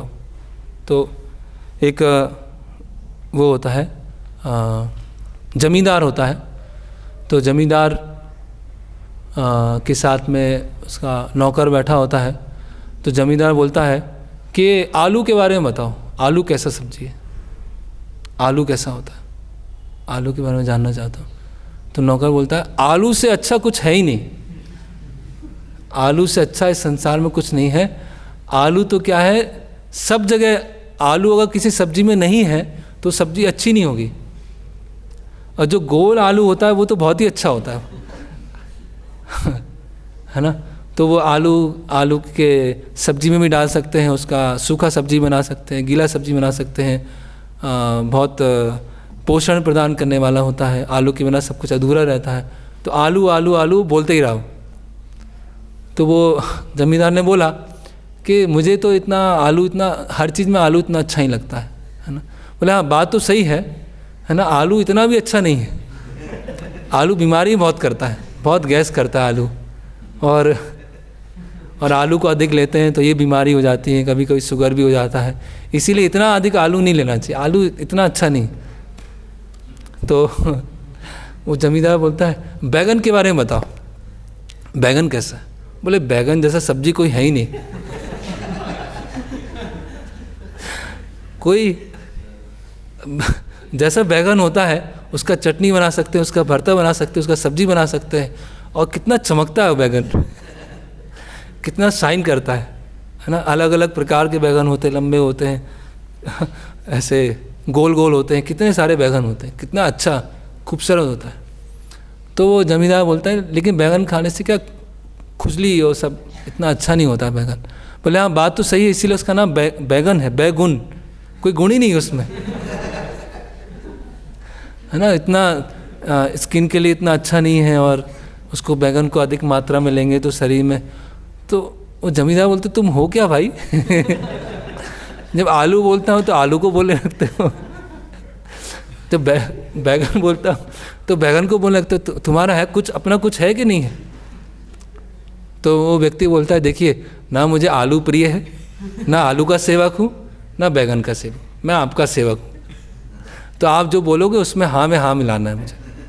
तो भक्ति सिद्धांत महाराज उस स्टोरी में बताते हैं कि कई लोग ऐसे जो चैतन्य महाप्रभु के संप्रदाय में है ना, वो उनके अंदर क्या होती है, सत्यपरायणता नहीं होती, कोई व्यक्तिगत इंटीग्रिटी नहीं होती है ना, कि जो सत्य है वो बोलें, ये सत्य है तो सत्य बोलना है, गलत है तो गलत बोलना है, सही व्यवहार है तो सही व्यवहार करना है, और गलत व्यवहार है उसको निषेध है तो उसको छोड़ना है। जो जैसा है उसके अनुसार वैसे ही वो बन जाते हैं, उनका कुछ अपना व्यक्तिगत जैसे कुछ होता नहीं है ना। तो इसीलिए जो स्क्रिप्चर्स हैं वो शास्त्र हैं, वो किसके लिए हैं कि शास्त्र है ना, जैसे जो महान भक्त होते हैं उनको क्या बोलते हैं, लिविंग स्क्रिप्चर, जीते जागते शास्त्र हैं, जीवंत शास्त्र। तो इस तरह से ये कुछ कई वृत्तांत हैं जिसको, और सत्यपरायणता का एक अर्थ ये होता है कि अगर कुछ गलत हुआ है, कुछ अगर भक्तों के समाज में, कम्युनिटी में कुछ गलत हुआ है तो उसको भी नज़र में लेके आना। ऐसा नहीं अरे मुझे तो क्या करना, चल रहा है बस अपने आप चल रहा है ना। जैसे मान लीजिए कोई किसी भक्त का कोई व्यवहार ठीक नहीं है ना, या जिनको जिस तरह से कार्य करना चाहिए उस तरह से ठीक नहीं है और हम उसको देख रहे हैं, तो कहीं ना कहीं हमें जाके उसको बताना चाहिए, कहीं ना कहीं उसको हमें रिपोर्ट करना चाहिए। किस भावना से करना चाहिए कि मैं चुगली करने नहीं जा रहा हूँ, उन भक्त में सुधार कैसे हो वो बताने जा रहा हूँ, जिससे कि ओवरऑल जो वैष्णव समाज है वो अच्छा बना रहे। और फिर हम सोचा रहे वो तो, इसका मतलब क्या है, जो सत्यपरायण व्यक्ति होता है वो गलत चीज़ों को सहन नहीं कर पाता है ना, वो चीज़ें ठीक होना चाहिए, प्रिंसिपल व्यवहार ठीक तरह से होना चाहिए, और गलती को स्वीकार करना वो भी बहुत बड़ा चीज़ है। कभी कभी गलती को स्वीकार करने से हम गुरु की नज़र में और विश्वसनीय बन जाते हैं, गलती को स्वीकार करने से। जैसे मान लीजिए कार का एक्सीडेंट हुआ, कोई कार चला रहे थे और कार एक्सीडेंट हो गया और कार जाके रख दिया। अभी सबसे पूछ रहे हैं किसने किया, कोई बता ही नहीं रहा, कोई नहीं बता रहा। पूरा मीटिंग में सबको बैठा के पूछ लिया किसने किया, कोई बता ही नहीं रहा, सब मौन व्रत, कोई बता ही नहीं रहे। तो इससे क्या होगा, हमें लगता है कि हम दूसरों की नज़र में अगर गलती हमारी आ जाएगी तो पता नहीं हम शर्मसार हो जाएंगे पूरे। लेकिन अगर हम गलती को बता देंगे तो उससे ऐसा हो सकता है कि हमारे चरित्र को पता चले कि मैंने गलती किया, मैंने उसे बताया। तो एक चरित्रवान व्यक्ति का लक्षण क्या होता है कि अगर उसकी गलती होती है तो उसको स्वीकार करने में उसको समस्या नहीं होती।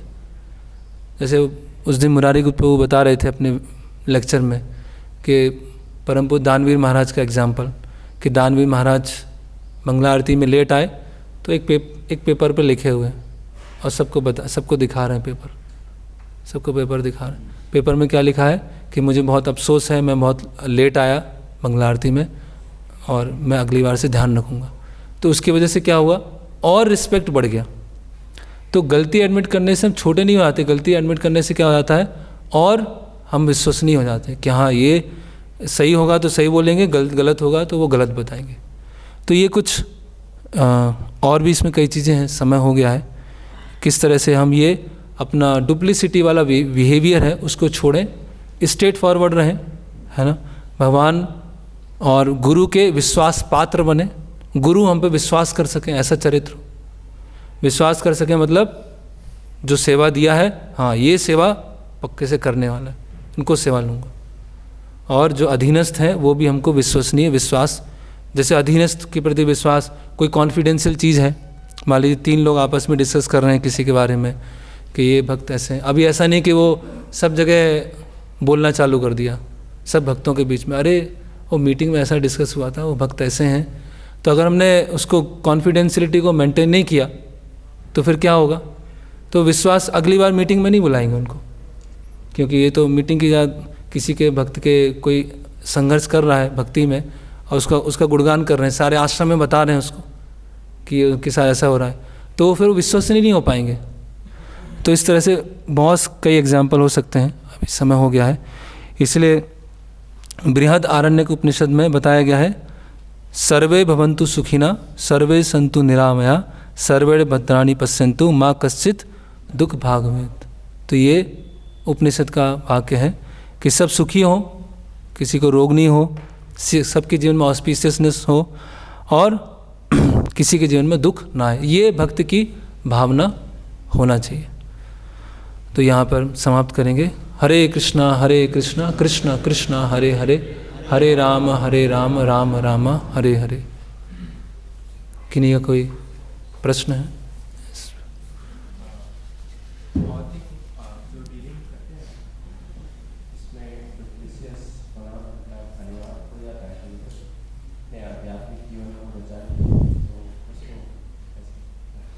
प्रश्न ये है कि आध्यात्मिक जीवन को बचाने के लिए कभी हम बाहर के लोगों के साथ डुप्लिसिटस बिहेवियर करते हैं, लेकिन दोनों में अंतर क्या है कि अल्टीमेटली भक्ति में आगे बढ़ रहे हैं कि नहीं बढ़ रहे हैं। वहाँ वो डुप्लिसिटी नहीं है। जैसे कि एक जगह उदाहरण आता है, चैतन्य महाप्रभु रघुनाथ दास गोस्वामी को बोलते हैं कि आप घर जाओ और माता पिता के साथ ऐसे रहो, इतना कर्मियों की तरह रहो, इतना कर्मियों की तरह रहो, और मौका मिलके भाग जाना। ऐसा चैतन्य महाप्रभु बोलते हैं। तो डुप्लिसिटी नहीं है ना। यहाँ हम जनरली किन के साथ बात कर रहे हैं? जब भक्तों के साथ डीलिंग हो रही है, या जो भक्ति में आना चाहते हैं नए लोग हैं, उनके साथ डीलिंग हो रही है। जो भक्ति को स्वीकार ही नहीं करना चाहते हैं, जो अभक्त ही रहना चाहते हैं, कर्मी स्तर पर ही रहना चाहते हैं, उनके साथ अपनी भक्ति को बचाने के लिए फिर हमें ये करना होगा। उनके साथ इस तरह से हमें ट्रिक्स करना होगा। लेकिन वो बाहर के उसके लिए है, अभक्तों के साथ डीलिंग में, वो भक्तों के साथ में नहीं होना चाहिए। पूरा प्रवचन का पॉइंट ये है कि जब भक्तों के साथ हम डीलिंग कर रहे हैं, या जो भक्ति में आना चाह रहे हैं, उनके साथ कैसे हमारा व्यवहार होना चाहिए। ऐसा कभी कभी होगा, जैसे कोई यात्रा में जाना चाहते हैं, ठीक है, छुट्टी नहीं मिल रही है, तो कभी किसी को मरवा देते हैं कि मेरे वो सगे संबंधी मर गए, या बोलते हैं मैं बीमार पड़ गया। होता है, भक्त लोग करते हैं। तो वो कोई झूठ नहीं है, वो गलत नहीं है, उनको जाना है, उसमें यात्रा में जाना है। लेकिन कोई भक्त बोले कि मुझे सेवा में आप आइएगा, संडे को आपकी सेवा है और हमारा कुछ काम नहीं है, बोले नहीं प्रभु जी संडे को मुझे कुछ काम है, मैं जाना है, तो उसको गलत बोलेंगे। तो हमारा जो कार्य करना है उसके पीछे इंटेंशन क्या है, उससे समझ में आएगा कितने हम सत्यपरायण हैं। तो ऐसे चैतन्य महाप्रभु ने भी कई बार ऐसे अपने भक्तों को निर्देश दिया है ना। तो वो ऐसे डुप्लिसिटी नहीं कि उसमें स्वार्थ नहीं है हमारा, ठीक है।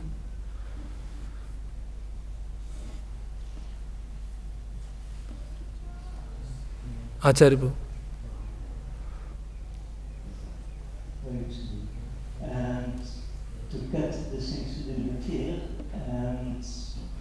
so we can be the justice to outside people, because it's a little bit connection with this. Sometimes devotees of book distribution party, they are going to a shop and they have to pay some amounts and they give less in the name of donation. Okay, you can give donation, but it looks a little bit like forcing the donation. So this kind of things can be done by outside people. They will think, actually start to think bad about devotees. You get the opposite results. Yes.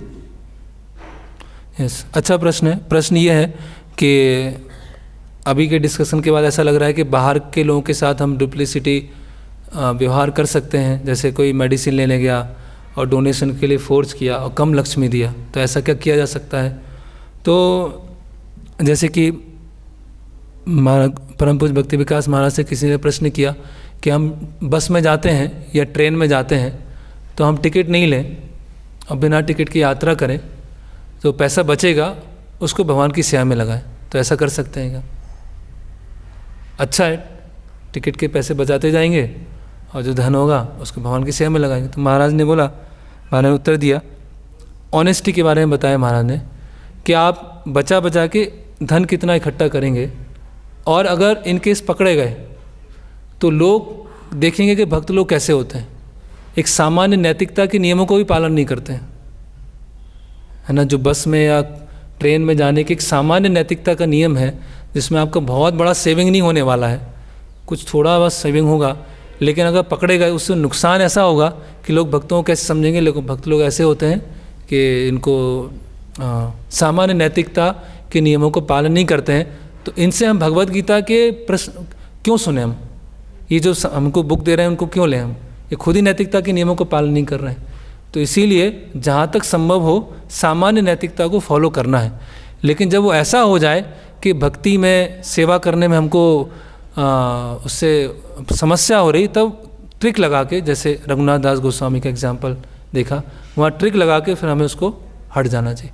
लेकिन यहाँ बस में जा रहे हैं, train में जा रहे हैं, ज़बरदस्ती हम पैसे बचा रहे हैं, फिर पकड़े गए, तो उसका कोई पर्पस सॉल्व नहीं होगा, है ना। जैसे कि राधे श्याम प्रभु अपने एक लेक्चर में बता रहे थे कि एक भक्त थे, उनको खिड़की के पास बैठना बहुत अच्छा लगता था। जब वो जाते थे ट्रेन में, तो ट्रेन में यात्रा में जा रहे थे वो, तो उनका जो जूनियर था, उनका किसी का सीट था खिड़की के पास का, और सीनियर का सीट दूसरा था। तो उन्होंने जूनियर को उठा दिया, बोले उठो उठो, मैं यहाँ बैठूँगा। तो बोले सीट तो दोनों बराबर ही ना, बैठना ही है ना, तो मैं यहाँ बैठ जाऊँ, तुम वहाँ बैठ जाओ, है ना।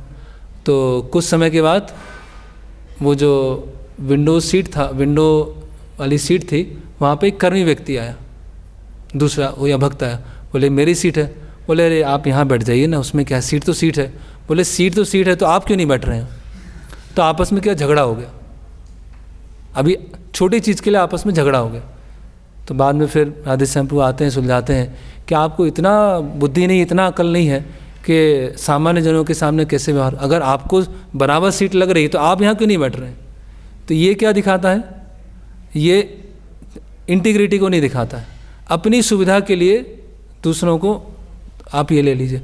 तो इस तरह से जो प्रभु जी ने एग्जाम्पल दिया कि हम मेडिकल स्टोर पे जाते हैं, वहाँ पे फोर्स करें, फोर्स नहीं, उनको हम बोल सकते हैं, अगर आप दान देना चाहें तो ठीक है, लेकिन फोर्स करेंगे तो फिर वो हमेशा वैसा ही एक पिक्चर बन जाएगा कि भक्त लोग तो बस ज़बरदस्ती दान लेके चलेगा, ज़बरदस्ती दान, तो वो अच्छा नहीं है।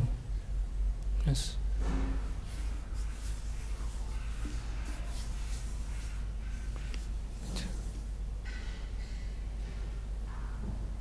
जैसे हम लोग ट्रेन में पुस्तक ना पढ़ने जाते हैं, तो क्या उसमें टिकट देना चाहिए? वो फिर अलग प्रश्न है। जैसे मैंने तो जैसे सभी बोलते थे, अगर कोई रेगुलर जाना है तो अब बेटर है वो MST बनवाए। 1-2 बार जा रहा है चलो ठीक है, लेकिन अगर पूरा रेगुलरली जा रहा है तो उसके पास प्रॉपर होना चाहिए, इतना तो।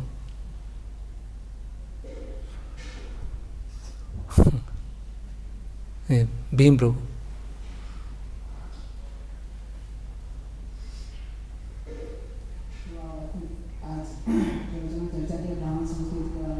जी, किसके बारे में? ब्राह्मण।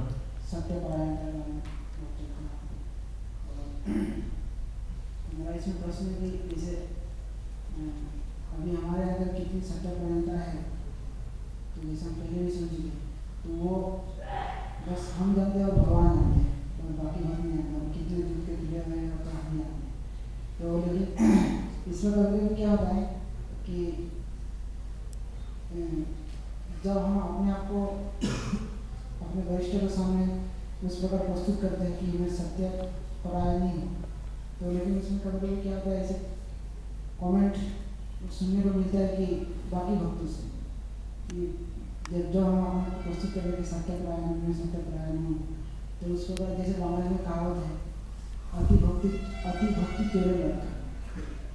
तो नहीं, इससे पहले क्या बोला आपने? अति भक्ति चोरे कि दूसरे भक्तों से सुनने को मिलता है। जब अपने आप को हम सत्य परायण प्रस्तुत करते हैं बार ऐसे, जैसे मतलब मैं गलत नहीं हूँ, मैं सही हूँ, कि सबका टेंडेंसी ये होता है, लेकिन काफ़ी केसों में देखा जाता है कि हाँ सब व्यक्ति सत्य है, लेकिन इसी तरह को सुनने को मिलता है। तो मतलब बोले या हम अपने आप को मतलब प्रस्तुत करना छोड़ दें, या उन भक्तों के लिए नहीं, ये तो मिसमैचिंग हो गया। अति भक्ति चोरी लक्षण इसमें थोड़ी आता है। अति भक्ति चोरी लक्षण मतलब जो बहुत अधिक भाव दिखा रहा है, बहुत अधिक बहुत ज़्यादा एक्सप्रेशन जब सब आते हैं तो पूरा ऐसा वो वहाँ उसकी बात हो रही है, अति भक्ति चोरी लक्षण। उनका कहना इसे है कि हमको बार बार इसे करने को क्या नहीं है, मतलब ज़्यादा कुछ आप ज़्यादा दिखा रहे हैं, ऐसा कुछ क्या दिखा रहे हैं मतलब? कि ज़्यादा अपने आप को बन रहे हैं, सुनने को मिलता है। तो समझा नहीं। उनके लिए क्या संदेश है? और ज़्यादा बन रहे हैं, किसके सामने बन रहे हैं? मतलब अपने अथॉरिटी के सामने, और जो भी अपना जो अच्छापन है उनको दिखाना, तो वो बोलते हैं कि ये ज़्यादा आप बताएं क्या है प्रश्न? कि कोई बार बार अथॉरिटी के सामने जा रहे हैं और उनसे बातचीत कर रहे हैं।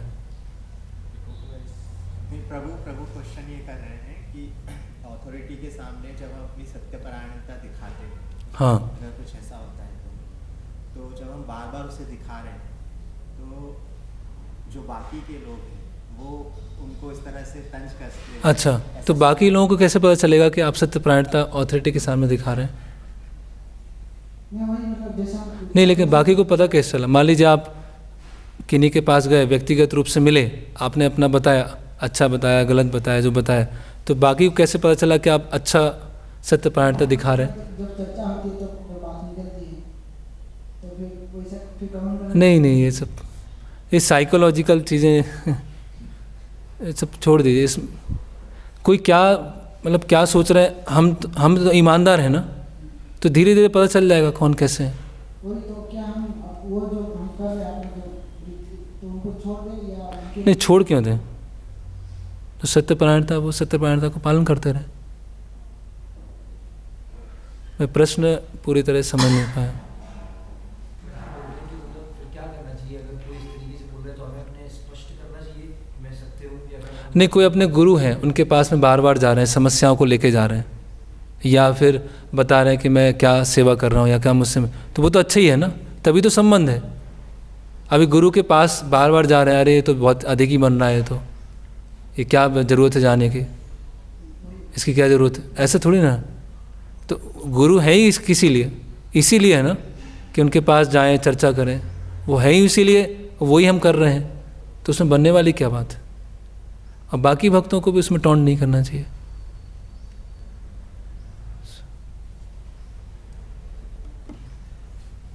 अभिषेक नाथ।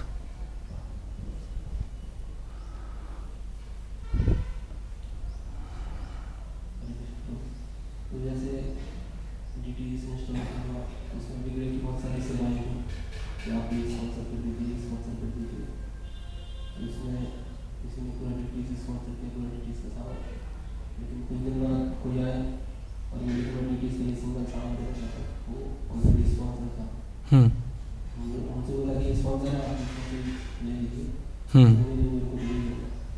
अगर उनको मना करेंगे तो वो शायद नहीं देंगे, अगर देंगे तो हो सकता है और किसी को लक्ष्य मिल जाए, नहीं देने से अच्छा है कि वो नहीं, जैसे मान लीजिए अभी DT वर्शिप है, तो DT वर्शिप में कई चीज़ें ऐसी हैं जो मल्टीपल ली जा सकती है, कुछ चीज़ें जो एक ही है। अभी DTs हैं तो मान लीजिए DTs में लोटस एक सिंगल ही हो सकता है, बहुत सारे तो लोटस नहीं हो सकते। अभी किन्हीं से स्पॉन्सरशिप ले लिया तो दूसरे से नहीं ले सकते, उनके लिए तीसरे से नहीं ले सकते, चौथे से नहीं ले सकते, वो एक से ले लिया तो ले लिया, ऐसा नहीं ले लूँगा और फिर किसी दूसरे में लगा दूंगा, बोलूँगा देखो लोटस के लिया, तो वो सही नहीं है। लेकिन बांसुरी है, एक से लिया, दो से लिया, चार से लिया, पाँच से लिया, कई से ले सकते हैं, मल्टीपल चीज़ें होती, तो कई मल्टीपल चीज़ें हैं वो ले सकते हैं। जो सिंगल है वो सिंगल से लेंगे। भगवान पे भी निर्भर रहे ना, हम ही क्यों अपनी इतनी बुद्धि चलाएं, हैं? कैसा? वो फिर अलग अलग चीज़ है, मैं आपको प्रिंसिपल बता रहा हूँ, फिर हर चीज़ फिर वो डिस्कस करेंगे तो फिर ओके। हरे कृष्णा। शिल प्रभुपाद की जय। श्रीमद् भागवतम की जय।